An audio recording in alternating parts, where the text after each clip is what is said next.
నాయకుడంటే చంద్రబాబు మాదిరిగా ఎన్నికలు వచ్చేసరికి రంగురంగుల మేనిఫెస్టో చూపించి రకరకాల పార్టీలతో పొత్తులు పెట్టుకొని రైతన్నలకు, అక్క చెల్లెమ్మలకు, అవ్వ తాతలకు, చదువుకుంటున్న పిల్లలకు, ప్రతి సామాజిక వర్గాన్ని ఎలా మోసం చేయాలనో దిక్కుమాలిన ఆలోచనలు చేసి రంగురంగుల మేనిఫెస్టో తీసుకొచ్చి ఆ తర్వాత అధికారంలోకి వచ్చిన తర్వాత ఆ మేనిఫెస్టోను చెత్తబుట్టలో వేసి అందరినీ మోసం చేస్తా ఉన్న చంద్రబాబు నాయుడు గారి మాదిరిగా నాయకుడు అనేవాడు ఉండాలనా?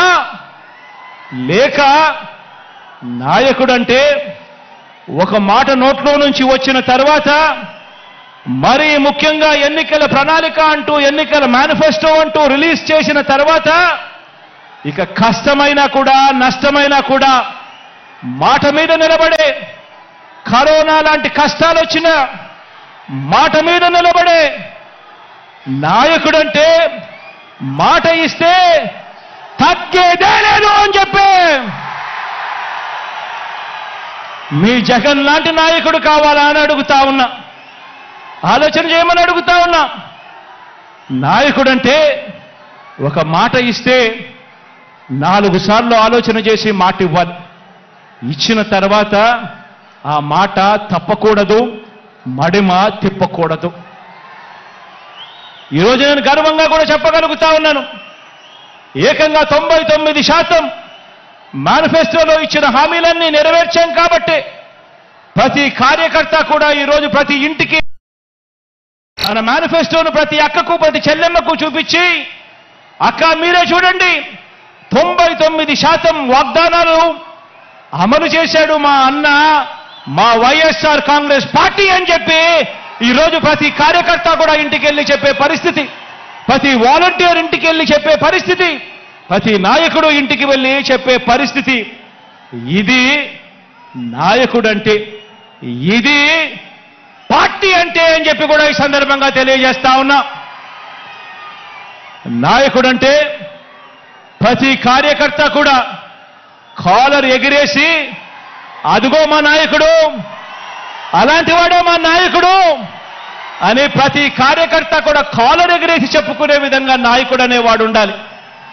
అప్పుడే అలాంటి నాయకుడు, అలాంటి పాలన ఉన్నప్పుడే ప్రతి గ్రామంలోనూ ప్రతి కార్యకర్త కూడా, ప్రతి వాలంటీర్ కూడా, ప్రతి అభిమాని కూడా ప్రతి ఇంటికి వెళ్ళి అక్క దేవుడి దయతో మా అన్న ఇవన్నీ చేశాడు, మా ప్రభుత్వం ఇవన్నీ కూడా చేసింది అని చెప్పి వాళ్ళ చిరునవ్వుల మధ్య నిలుచుని కాలర్ ఎగిరేసి గర్వంగా చెప్పుకునే విధంగా ప్రతి కార్యకర్త కూడా తిరుగుతాడు. నాయకుడంటే ఆ మాదిరిగా ఉండాలి. అందుకే చెప్తా ఉన్నా, ప్రతి కార్యకర్తకు కూడా చెప్తా ఉన్నా, నాయకత్వం అంటే విశ్వసనీయత అన్న పునాదుల మీద నాయకత్వం అనేది ఎప్పుడూ కూడా పెరుగుతుంది. వ్యక్తిగతంగా ఒక్క విషయం చెప్తా ఉన్నా, పార్టీలో ఉన్న ప్రతి కార్యకర్తకు అండగా ఉంటా. ప్రజాసేవలో ఉన్న ప్రతి ఒక్కరికి కూడా మరో 2 మెట్లు ఎక్కే అవకాశం కల్పించే బాధ్యత మీ బిడ్డని, నాది అని చెప్పి కూడా ఈ సందర్భంగా తెలియజేస్తా ఉన్నాను.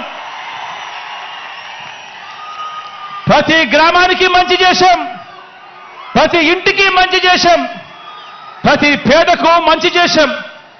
ఈరోజు రాష్ట్రంలో ఏ గ్రామం తీసుకున్నా కూడా కుప్పం నుంచి ఇచ్చాపురం వరకు ఏ గ్రామానికైనా వెళ్ళి చూసుకున్నా కూడా ఆ గ్రామంలో ఉన్న ప్రతి ఇంటికి కూడా రాష్ట్ర వ్యాప్తంగా 87% ఇళ్లకు ప్రతి ఇంటికి కూడా మంచి జరిగింది.